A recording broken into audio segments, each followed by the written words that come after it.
Fellow auto detailers, welcome to the show that features interviews with today's most successful auto detailers. This is the Auto Detailing Podcast. Here's your host, Jimbo Balaam.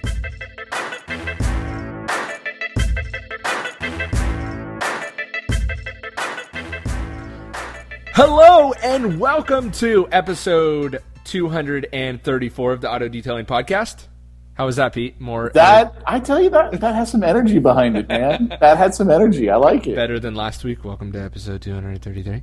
But did you notice what I was saying, man? Like, I did. You started the website, and I was like, or the podcast, and I'm like, dude, that's really wow. Okay, I do have to find a new intro because it's kind of like, you know, when you tell or say your phone number so much, you start to forget what you're even saying. Like I've said, welcome to this episode of the Auto Detailing Podcast. I'm Jimbo, your host. So many times, I almost don't even think about it anymore. So I understand. I got to come up with something new.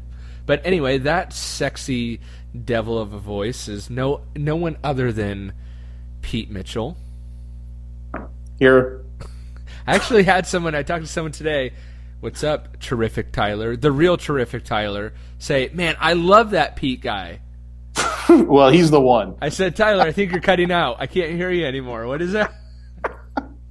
I love it. See, I think what I love most is how everyone calls you and is like, hey, tell me more about this. Tell me more about that. Because they got your info and not my info. Apparently, CP, you are the marketing genius that you said you were. I live in my own world. I believe I am the greatest marketing man to ever walk the earth. And you were proving that without us even knowing it. There you go. I dig it. So Pete, we literally just spent the past hour and a half kind of breaking down, breaking sideways the event. But that's not what we were going to talk about first. We were going to talk about supply and demand as it relates to a detailing business. And you actually brought this idea up, as you have for the past 4 shows. But it was funny because I was just on, and I don't even remember whose website it was, but I was just on someone's website that the guy detailed part-time, positioned himself as a higher-end detailer, and stated on his website he had a wait list of 9 months. And in my world, I just thought if I told a customer I was booked up 9 months, they'd laugh. And then you brought up, we should really talk about supply and demand. And I guess you saw something in one of these Facebook groups, so why don't you talk about that and what that looks like? Yeah, well, you mentioned you and I spent an hour and a half talking about the event. What event was that again? Nice. That was the DetailerMarketingBootcamp.com, which, Pete, is happening this freaking Saturday. This Saturday. So if you haven't signed up, you are just about out of time, and you've got to be out your mind if you don't sign up. You got to be out your mind. People are flying in from all over, Pete. It's at McGuire's headquarters. For guys listening, I talked to Michael Stoops. He's excited. Pete's excited. I'm fired up because what we just talked about, Pete, me and you. And get yo tickets. There's only a couple left, Pete. There's really only a couple. It's a small room. It's at McGuire's, so it's a small room. And you went down there today and checked it out. What'd you think? I did. I kind of like, because you've been there, so you know what it looks like. But it's got like a display area with all of their products. Isn't that so cool? It really is. Oh, that's one of my favorite parts about that room. It's what is it, like 3 or 4 shelves, and it's probably 10, 15 feet of shelf on each shelf of space of just product. Oh, yeah. I love it. It was pretty cool, and it's right next to their garage where they do some of their training and application training, stuff like that. So I mean, it's a nice facility, but it's a small facility because it's meant to be a small, intimate group, and that's why we've only got a few more tickets. In fact, if you head over to the website and it's got the wait list, website up and not the order form site, it's because you waited too long and the tickets are gone. So that's what that is. And I would suggest getting on the wait list because we might do it again. Who knows? Maybe. You never know, But, and it's kind of cool. I was talking to him, and I meant to ask him, do I call you Michael or Mike? I don't think it matters. I think I asked him that once before. But I asked Mike, I'm like, hey, or he was telling me they're going to be set up for an event that they're doing the following weekend for like their distributors, their Spanish distributors. I don't know. Yeah, he was telling me it's literally they got people flying in from all over the world. Yeah. South Africa, South America, like all over the world coming in for that event. So they're going to have the training garage set up for that already, so we won't be doing any hands-on training, but you will get to tour not only the classroom, but also the training garage to see what that's like. So if you've never been there, maybe you've seen pictures of guys in the classroom, in the training garages, you're going to be able to tour that, take pictures all over that place. So it's going to look good for your Facebook group or your Facebook profile as well. So, and you can show off to your customers that you're taking your business serious by getting some training at the detailermarketingbootcamp.com. And I'm letting people take pictures with me, so that's a plus. I'm not. Pete, did I tell you someone asked me for an autograph the other day? Really? I swear. Let me tell the story real quick. I know we're on time crunch, but Did you get a ticket? Was it the police officer going, sign right here? it wasn't. And I believe his name was Tao. So Tao, if you're listening, this one's for you, buddy. I was out to dinner, and Pete, you have 2 young kids. What's it like to go out to dinner with how old's Luke? 4? 4. Yeah. So a 4-year-old and about a 1.5-year-old? Yeah. Okay. So I have a 3.5-year-old and a 1.5-year-old, and going to dinner is like a nightmare, at least because my kids are terrible. Actually, they're good, but my kids are angels, so I can't relate. I figured. So anyway, we're at this really good restaurant. I'm outside taking care of the kids while I'm such a good husband. I let my wife eat, and I take care of the kids and starve myself to death. That's such the opposite of me and my wife. I'm like, you need to take those kids outside because I'm eating. And they're rude. We're getting looks. People are staring at us. So people were starting to stare at us because my son likes to scream. Anyway, I'm making this sound a lot better than it actually was. But I'm basically outside the restaurant, just wishing I was inside eating my food. And my little guy was playing on the front steps. It's like a house that they converted to a restaurant in Long Beach. And so I was playing on the steps and whatever, and out of my peripheral vision I saw like these people coming up, but I thought it was people that worked there and they were going to tell me to get my son off the steps, and up comes this guy and he's like, "Hey man, I'm a big fan, can I have your autograph?" And I'm like, what? Like my mind was so far from that like I was kind of taken back, but I ended up signing an applicator pad and taking some photos. So thanks, Tao, if you're out there listening. That's hilarious that it was like on the street someone spotted you. Yeah, and what's so funny is like my dad always he's in no way a celebrity outside his own brain, but he knows a lot of people because he owns a storefront in our local community, and so he knows a lot of people, right? So he always makes the joke of like, man, I can't go anywhere without knowing someone, right? Or someone knowing me. But that's only when he walks around Seal Beach, right?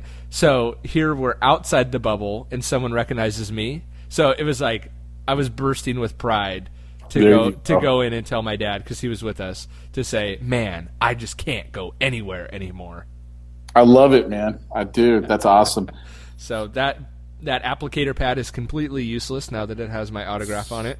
But hey, made for some good photos. I've only had that happen to me once, and it wasn't as pretty of a story as yours. So, were you signing flesh? No. I had someone recognize. I was at Pier 39, and I live here in Southern California, right? Mm. And they recognized me because they attended an event that I was speaking at. And so they're like, "Oh yeah, I saw you at such and such event," and I'm like, "Oh crap, dude!" I'm like, I go into like this different mode, right? I'm not. Right. There's like Pete with family, and then there's Pete the marketer, and I'm like, right. Yeah, okay. And it was funny because then I ended up going to her new business and started doing business with them. So I was like, all right, that's cool. That works. Yeah, but it's kind of like a. I mean, I like to think that I'm the same person behind the microphone as out front of the microphone, but I was caught off guard. Sounded like you were too. I was totally caught off guard. It's a long story, but the company that I did this, I did not work for the company. Mm. They brought me in to speak at their convention, and I think they got caught in the whole mortgage crash, and they closed like 6 months later. So I was like, it was just weird, right? Someone comes up to you because they remember you that you spoke at this company that ends up closing. But it wasn't me, right? I mean, I didn't work for them. I was just like paid to speak at their event. Right. So anyway, that was completely off topic, but totally. I wanted to give him a shout out. So, supply and demand, Pete.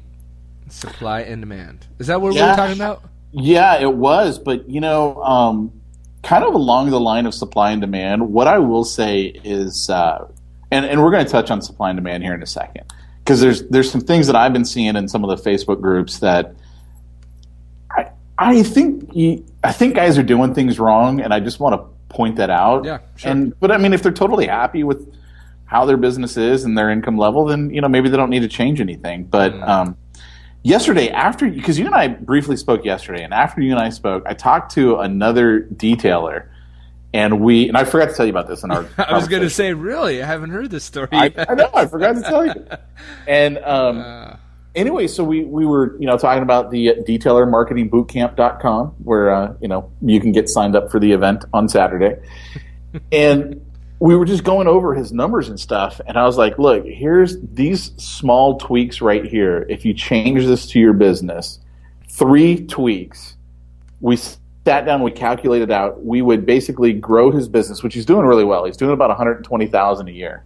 And I go, we can grow it to $181,000 with minor tweaks, which is it ended up being like a 51% increase.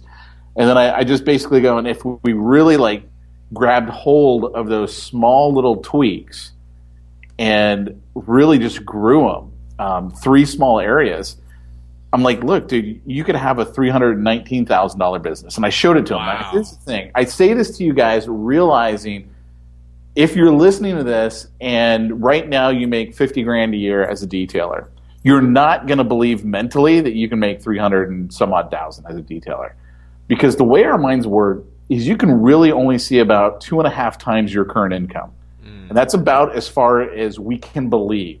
Now, you might go, oh, yeah, I could make, $1 million a year. But in your heart, you don't really believe it. So I want to be cautious about saying that because I know how our minds play tricks on us. But my point is there's actually just little tweaks, little pivots that you can do in your business that have a huge impact. And one of those is the whole supply and demand thing. And I'll give you the example. This is what brought it up in my head. I'm reading some of the Facebook posts, and I don't interact with anyone on the detailer groups because honestly, you guys are professionals, right? I'm good at what I do. I do marketing. I'm not a detailer, and I'm going to look like an idiot if I try and speak into those groups, right? Because that's just not me. I'm not a detailer. I'm not actually fit right in. Just start making up stuff. People believe you. That's pretty much what other people do. Yeah. But this one guy, he's like, because they're talking about, what do you do when you're booked out or something like that, and he's partially bragging, and I get that, right? There's a pride here because he's like, well, I do this part time. I only do it 2 days a week, and I'm booked out until July. So people they go away because if you tell them you're booked out till July, they want to have their car detailed now. They're not going to wait that long. And you were saying that you saw someone who said they're booked out for 9 months, which I don't believe. I mean, yeah, I don't know. In my heart, I'm like, you're full of it, dude. I mean, and the funny part about this is there has been a thread started before on one of those Facebook groups about guys talking about this, and a couple of the guys that I know up in Canada that actually run really profitable shops and actually make a living doing this are like, man, if I'm booked up 4 hours or more, I start panicking that I can't fit customers in right away. So there's a balance there somewhere, but it's usually someone's calling you because they want their freaking car detailed now. Right. Who's going to wait 6 months to have their car detailed? That's insane. It's pretty insane. I would definitely say they're in the high minority of clientele. But see, here's the problem. But you're doing it part-time, but you're booked up 6 months. No one's. I just don't. I mean, first of all, I don't believe it. I just in my heart, I don't believe it because that's not the way people buy. Right. They're not going to wait that long. But here is the point, according to, along these lines of supply and demand. You and I were talking before, our podcast here. We were going over the event, detailermarketingbootcamp.com. Which is going to be freaking phenomenal, guys. Can I honestly just say, I'm not going to say I was skeptical, but it's funny that this happens today, because today I was like thinking about it. I'm like, man, I really hope we deliver. Like, I hope guys aren't disappointed. Like, I was kind of having one of those mentally down days, which I'm usually a pretty upbeat person. And then we talked, and I'm like, I'm over that. This is going to be freaking phenomenal. Like, I'm not even going to lie, Pete. Phenomenal. Not even good. Phenomenal. Part of the reason is because I have more control over the content than you do. So, no, I mean, there's like a nervous there, right? Because like you're putting your faith in me, and I'm like looking at it going, I've done this so many times. Yeah, man. You're like, I'm not even worried, and here I've been, shaking in my boots. But you and I were talking, and we basically put together, here's how you could have an income stream of $8,000 every month, month in, month out. All it would take is 75 clients, and we show, and we're basically doing the numbers. Right. 75 clients, you got $8,000 coming in every month. This is how much time you're spending per client, all that type of stuff. And it's so realistic. Right. And the thing is, you could do it. I mean, basically, you could do this within 30 days after leaving the boot camp. I mean, it's not like it's difficult to do. And it's not like that's a lot of clients either. Like 75 is nothing. Right. But my point is, as you and I were talking about this, is I'm like, okay, well, here's the thing, though. As you start getting closer, like let's say 75 was all the clients you could fit in on a monthly basis. Right. So whatever that number is for you, you got to figure that out, right? Because if you're part-time, you can only take on so many. If you're full-time, you can only take on so many. If you're like, hey, I'm going to work 6 days a week, this is how many I can take on. I'm going to work, so you've got to figure out what that number is. But here's the thing. As you start getting closer and closer to that number, you start raising your price. Right. Because now your supply has dwindled. And again, this is me talking about the maintenance style marketing, where I'm not just trying to get you in for a detail, slam, bam, thank you, ma'am, you're on your way. I want to make you a client that comes to me every single month, hopefully 2 to 3 times a month, maybe 4 times, depending on what kind of business I'm running here, if I'm doing maintenance washes and all that type of stuff. I want to create a client that's coming to me every single month. And so if I'm doing that, there's only so many clients I can fit in on a monthly basis. And as I start getting closer to that limit, you start raising your price. So if it was $100 for your wash and wax, now it's 110. And then let's say it was 75. So maybe at around 65, you start raising it. And then at around 70, you're like, hey, look, it's 150, for this service. Because your time is you got less of it available. Right. But the guys who are like, hey, I'm booked out for 6 weeks, you're doing it wrong. Right. Because you're losing clients. And breaking down the math, Pete, it's funny because we got that $8,000 a month figure with 75 clients, which essentially is 75 cars. You could do working a 5-day work week. You're doing what, like 4.5 cars a day? Yeah. Like that's not even a crazy amount of work. Right. And we're not talking about 4 full details in a day. We're talking about generic maintenance stuff. That's the type of stuff that we're going to teach you at the detailermarketingbootcamp.com.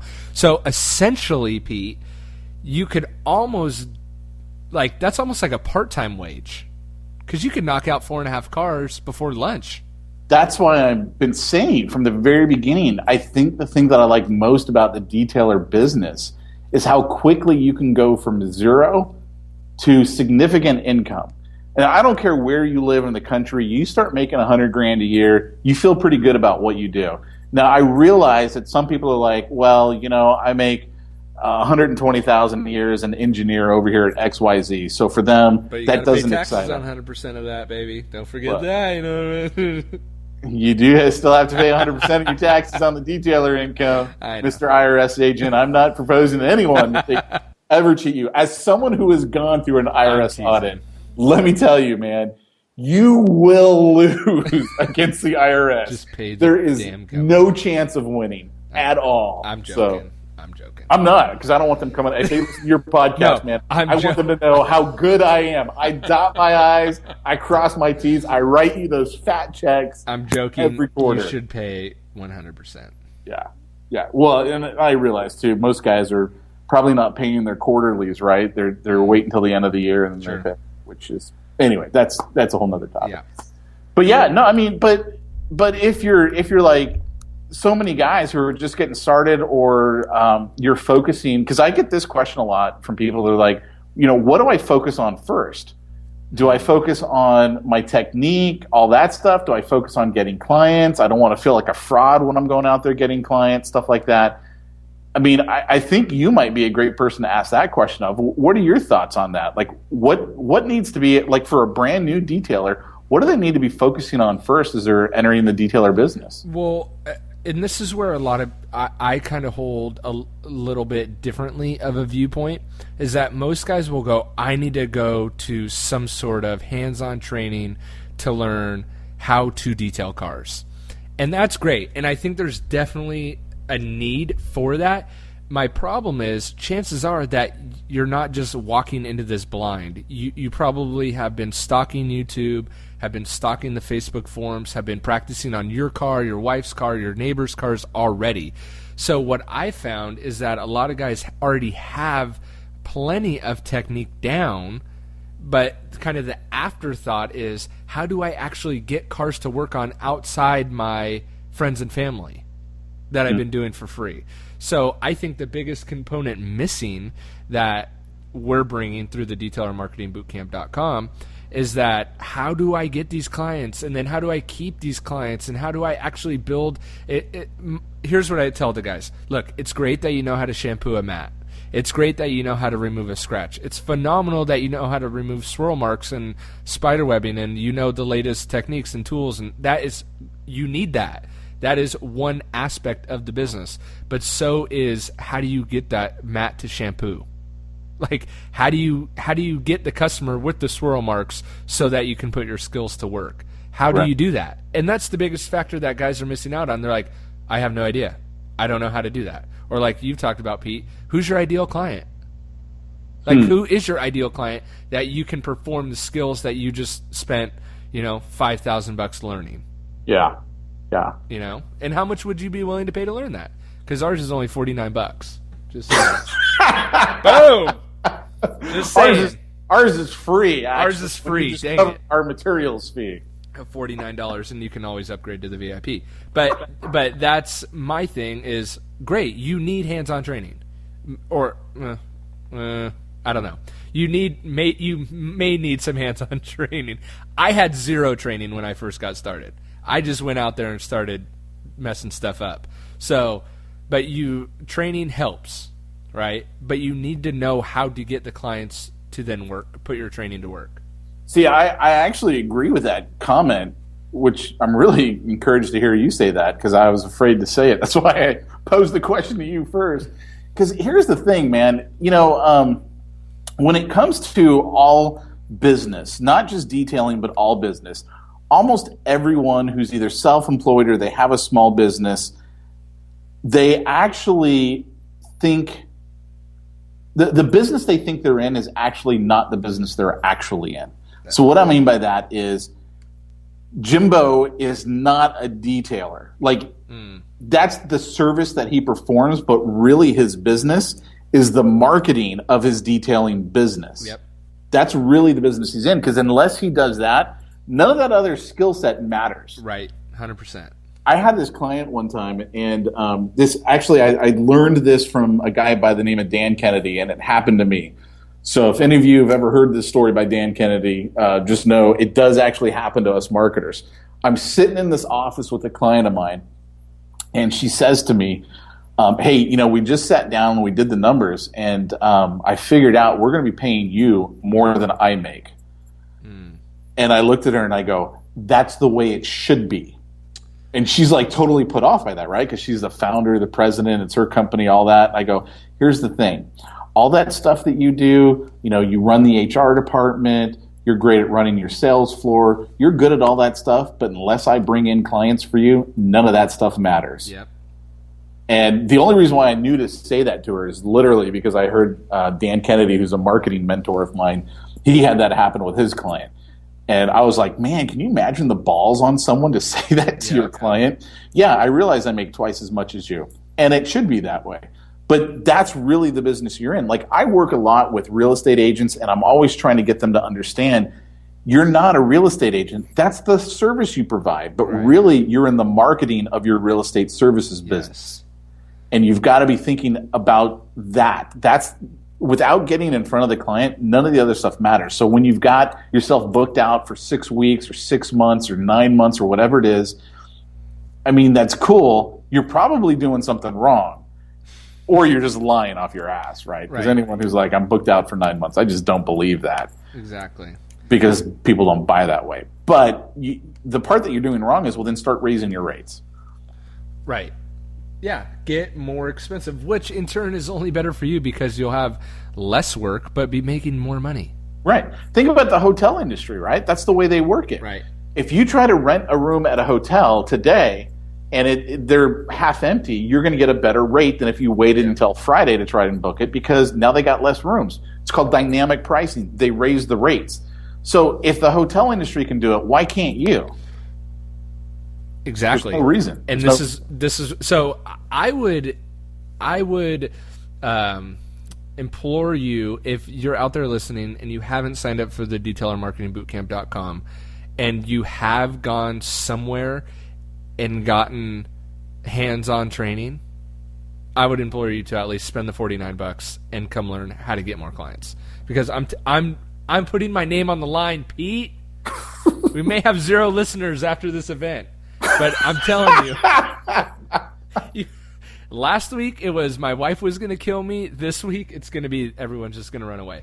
So that was going to be a strong call to action, Pete, and I completely dropped the ball. That's all right, man. No, I think they get the picture, because they're either going to join us or they're not going to join us. Yeah. But I would say if you've paid money to get one-on-one training, come see what this event is like, so you could actually turn that training that you got into some real. You'll get a bigger ROI on the hands-on training that you got from someone else if you come to this event. Yeah. You know what? Let's just take a few minutes, because I know we both got to get going here. Let's just take a few minutes. You do. I do. Okay. All right. The last 4 episodes I've been like, Pete, let's wrap this up. I got to go. And this episode I'm like, I got all the time in the world. But you got to go. So let's talk about it. Let's just kind of go over real quick what we're going to be covering at the event, so everyone knows what they're going to be missing and what they're going to be kicking themselves over. So the beginning, the morning session, the first thing in the morning, we're actually going to be covering a lot of the business of being a detailer. And what I mean by that is you've got to understand the numbers for anything to make sense, for marketing to make sense, for the business side to make sense, to know if you should move into a shop or if you should be a mobile detailer, or if you should hire a guy, all that stuff. You got to understand the numbers of the business. And that determines everything. Numbers drive it all. Yep. And that's what we're going to be covering. So we're going to be covering some things that a lot of guys in the detailer business haven't thought of before. One of which is what we call the lifetime customer value. And what basically this means is, and there's a lot of misinformation about the idea of a lifetime customer value. There's a lot of guys that go, hey, you got to understand the lifetime customer value, and that determines what you can spend to acquire a customer. Well, it's partially true. What they're basically saying is, if you knew that let's say over a year, someone's going to buy from you an average of 6 times, and they're going to spend an average of $100 with you every time. So basically that customer is worth $600. And they stay with you as a client for 5 years, just to make it easy on me. Well, then that means that customer is worth $3,500 to you over the next 5 years. What would you be willing to spend to acquire a customer for $3,500? Now, that's the way most guys explain it. The reality is that's only part of the story, because some guys will go, oh, well, I'd spend, $1,750. I'd spend half of it. Well, the problem with that is if I'm going to spend $1,750 and I only make $600 a year, that means it's going to take me like freaking 3 years to make a profit. I can't run a business like that. That doesn't work for me. So a good example of this is a program called Dropbox, which almost everybody has today. Yep.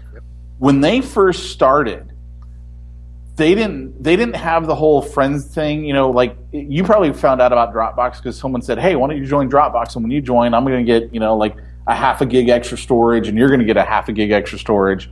When they first started, they didn't have that. They were literally out there selling it for $100 a year, trying to get people to buy it. There was no freebie, no trial, none of that.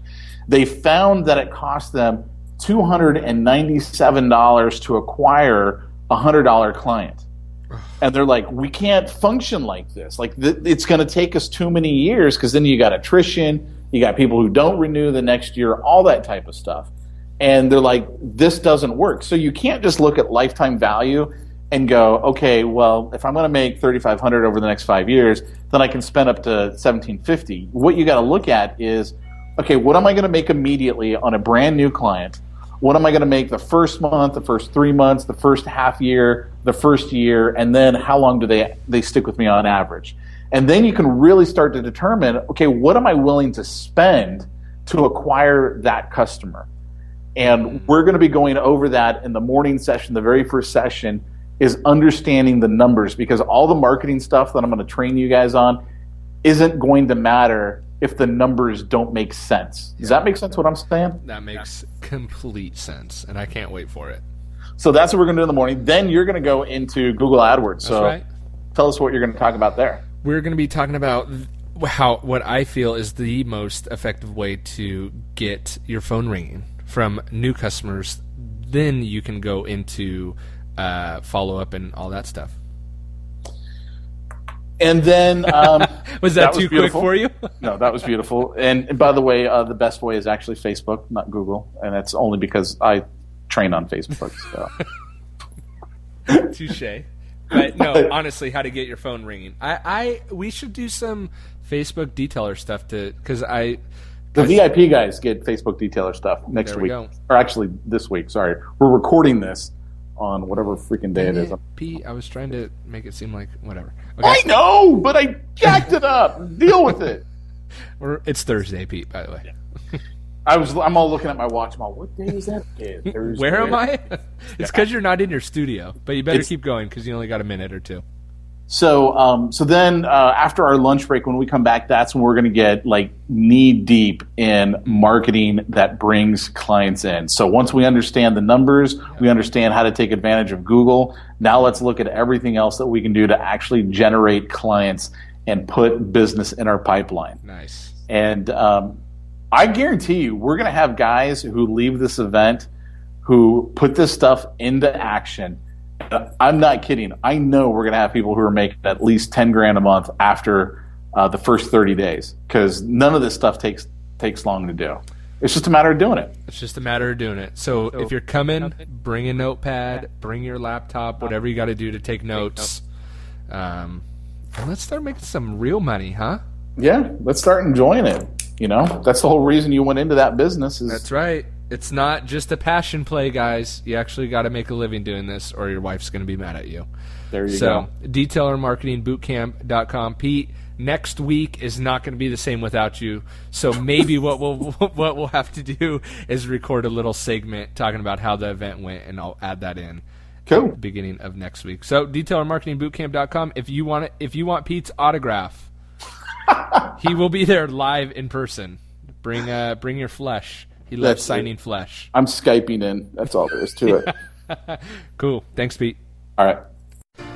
Thanks for listening to another episode of the Auto Detailing Podcast. Head on over to autodetailingpodcast.com for full show notes and links of everything that we've talked about today. And don't forget to check out our resources page for a direct link to all the products talked about not only on today's episode, but that I use in my day-to-day detail business. They have direct links so you can purchase and get free shipping right from that page. That's autodetailingpodcast.com. We'll see you on the next episode.